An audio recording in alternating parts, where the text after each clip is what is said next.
A lot of times, it just due to the style of the major media outlets, the only news that we hear from our neighborhoods are the bad news. We see the cops, the flashing lights, the results of violence, sometimes with guns. But that's not what neighborhood news means to me. The long-form discussion, the actual, the people, the stories, the businesses, the groups that are doing work that isn't sensational, but is way more relevant than the stuff you see in the news. That's what neighborhood news means to me. People from the neighborhood, such as myself, are able to express themselves through being able to write for Access Sacramento and posting things on Access Local. It gives us an opportunity to kind of say what we think and what we want when at other times we only think things to ourselves, but we don't really put it out there. I wrote an article once about a specific incident from where I live. I was getting used to gunfire, which is not, it's not something that should be considered normal.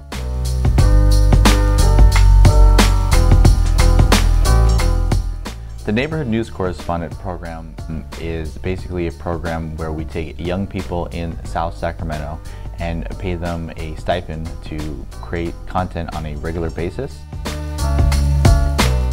They produce videos, written articles, they attend local events, they interview local figures, and they also get their peers from within their community to produce content as well. My name is Buntao. I'm 18 and I go to Sacramento City. My name is Isaac Gonzalez, and I'm a youth coordinator with AccessLocal.tv. My name is Heidi. I'm 20 years old and I attend Sacramento City College. Really, this is about young people telling the stories of their community through their own voice. We want young people to tell the story that's going on the streets, the things that matter to them. And we want them to be empowered, and that's what we're trying to do with the program. Our ability to adapt to a certain scent or situation is incredible. The speed in which this adaptation takes place is practically instant. You might find yourself getting used to something that no one else should ever get used to. I grew up in South Sacramento. I remember hearing a very loud noise, the type of noise that would make you forget your previous thoughts. Neighborhood news to me really is about a community-based, citizen-based journalism. It was February. It was cold and I was frozen for a moment from the loud echoing sound I had heard. It was all happening too fast for me to finish making any assumption before it was clear that the sound came from a gunfire. When I got involved with this program, I was at La Familia, part of Youth Voice program, and I was working with Isaac Gonzalez, a part of the media specialist, and he came by to his program. He was telling us about a job opportunity. I'm interested because I didn't have a job at the time, but once he brought up issue, that word just hit me because growing up I see a lot of issues, I see a lot of problems, and that's what just got me right. They've been in the offices of Assemblyman Roger Dickinson, City Council Member Kevin McCarty. They've gone to events with press passes and interviewed figures. They've gone to genetically modified organism events. They've gone to festivals, all kinds of community events, and even our hub meeting and interviewed our partners. It's too much to count at this point. It's really great.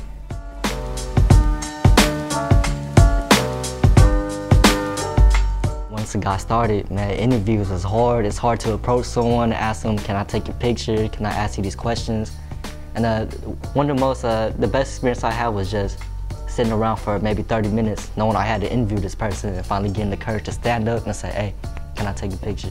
There are many people in Sacramento who, for lack of a better word, are going to fall through the cracks unless they receive some special attention. We've been lucky enough through the AccessLocal.tv project to identify some young kids who actually came to the project.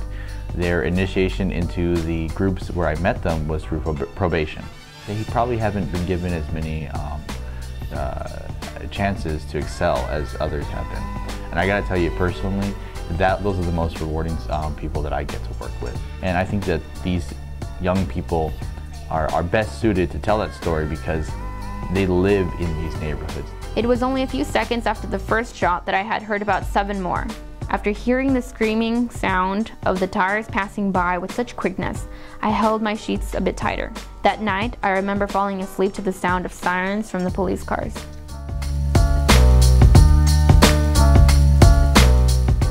I think it's really important to have a program like this in our community because these kids are the future of Sacramento.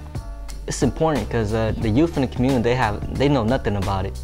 They go on doing different things and heading in different directions. They don't see what they can do to change the community and what they can do to improve it. And I think it's wonderful because I never had a chance like this. It opened up my eyes and it made me do something good. It's important for us, us adults, stakeholders, leaders, to start listening to the young people in our communities. It's important because I do got that voice, and that's what I wanted to put into my articles and my videos, that you have that voice and you could be someone that's doing what I'm doing. Now is the time when they should take a stake in their community and start preparing for the future. It starts with empowering kids to make their own decisions. Needless to say, I had gotten used to the sound of the gunfire that night. It's not something I'd like for kids to get used to, or anyone else for that matter. We should strive to provide an environment in which people can feel safe in their homes. I believe that it is our responsibility to take charge when we see suspicious activity and report it to the police. It's simple as can be, and you may do it anonymously. Trust me, I've done it before, but that's another story.